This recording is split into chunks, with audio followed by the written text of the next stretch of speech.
following the success of Snow Patrol's latest #1 album, The Forest Path, lead singer Gary Lightbody, well, he's written an accompanying book sharing the inspiration behind the songs, which includes the death of his dad. It comes as the band prepare for Glastonbury this summer, where they'll be performing their biggest hits. Gary, it's so good to see you. And can I just say congratulations on this book. The Forest is the Path is what the book is called. It's so beautifully written. I knew it would be, because you're such a good songwriter, but, you know, sometimes it doesn't necessarily work as a book, but it really does. Thank you very much. It really does. It's really gorgeous. I had to read it in one go. I've never read something about someone's death before. You obviously write about your father's death. That resonated so much. You know, it's so from the heart. Thank you. Thank you. Yeah, and it's a bit of a difference writing a book than writing songs. Sometimes you can be done with a song in 30 minutes, and sometimes it takes a lot longer than that. Of course. But yeah, it was more about the sort of discipline of sitting down and actually writing it. Well, I'm so glad you did. I'm so glad you did. It's kind of a companion to the album. You were saying you don't necessarily have to have listened to the album to get the book, but actually I think I found you get more from the book if you'd listened to the album. Yeah, I mean, this is... It stands alone. It stands alone as well. It's definitely not homework for anybody. No, it's not at all. Nobody needs to do it. But yeah, there's part of it is about the making of the album. Some of it's about the themes of the album. But I think the most of it is about the 4 days after my dad passed away. Oh, it's incredible. There was a bit in there that was quite remarkable when you were in a car park, I think, and you met a musician that goes into the place where your dad was, and a volunteer. And that was... Tell me about that, because that was really... That gave me goosebumps, did that? Yes, he just passed away, and we had to go... me and my mate went and got the death certificate and all the things you need to do after it. And we got back to the nursing home, and other extended family had started to arrive. And a guy stopped me in the car park and said, your dad, when we play in the nursing home, your dad always requests Chasing Cars. And you didn't know that? I didn't know that, and it was such a lovely thing to hear. But then he asked me how he was, and I just said he's fine, because I couldn't say the words out loud at that point. But yeah, it was lovely to hear that he was requesting Snow Patrol songs. I know. But the thing is about, you know, the kind of person your dad was, he wouldn't really be. It's a bit like, you know, my dad would be. They don't really tell you at the time, you know, when you've got time. They don't tell you. It's only afterwards you find out all these amazing things. Yeah.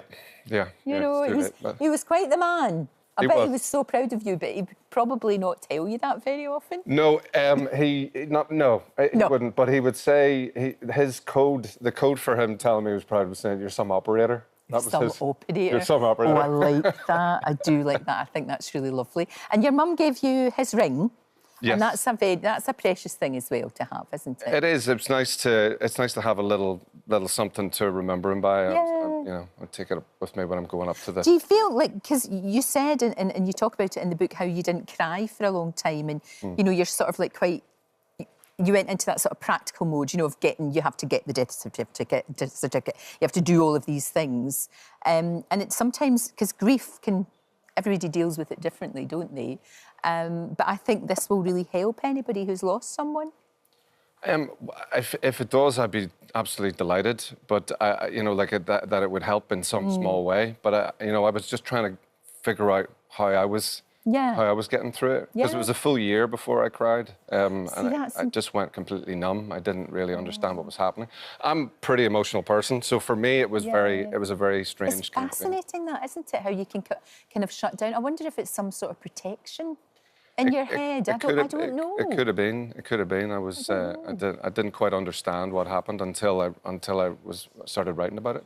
The thing is, being somebody who's so creative and who writes so beautifully, and I hope you're doing more writing. I am. You have to. I am writing. Thank you. You really do. So you're writing a novel. I would have thought. Yeah. And are you enjoying that as much as you enjoy songwriting? No, because I think the thing I love about songwriting, and the thing that's always going to make it the thing I most enjoy in the world, is the collaboration with Johnny and Nathan. Right. Getting to write with them, getting to play with them. We're about to go on tour in in North America today. We're leaving today. Are you? Are you leaving yeah, right now? We're leaving this afternoon. Have you packed? Are you Yes, sorted? Are you organised? I've packed. I'm not normally organised, but I did this time. Today. Yes. Oh, that's brilliant. And then obviously Glastonbury is coming up as Glastonbury's well. coming up. That's a big deal. Yes, it's our first Glastonbury in 21 years. We're so excited. That's a long time to not have been doing it. Oh, well, you were supposed to, weren't you? Yes, we were supposed to, and Johnny got a very bad injury, and we couldn't do it. And but this time we're really excited about playing it, and you know, the whole summer's worth of festivals as well. You know, great. Do you still love it as much as you did when you started out? Is it better now? I might even love it more. Do you really? Yeah, I do. Because that's excellent. That if you do, because what I love about you guys and when you're on, it's you never phone it in. You know, you never do, and there are people that do. You never phone it in. You're there, and it's 100% commitment, and it's just wonderful. Thank you. Thank you so much for coming. I fangirled. I'm so sorry. But honestly, you know that way that I do get, I'm so lucky that I get to read books before they're published sometimes. And this was just, you know, I read it in a winner, and then I read it again. So thank you. Thank you. Thank you. And good luck with it. And Gary's book, The Forest is the Path, is out right now. You do not have to be a fan of Snow Patrol. If you're not, why not? You don't need to be to really get so much out of this book. Thank you so much. Well, that's a wrap for this video. We hope you enjoyed it. We have all the best moments from the show right here on the channel. And if you like this video, then we think you'll love this one. See you next time.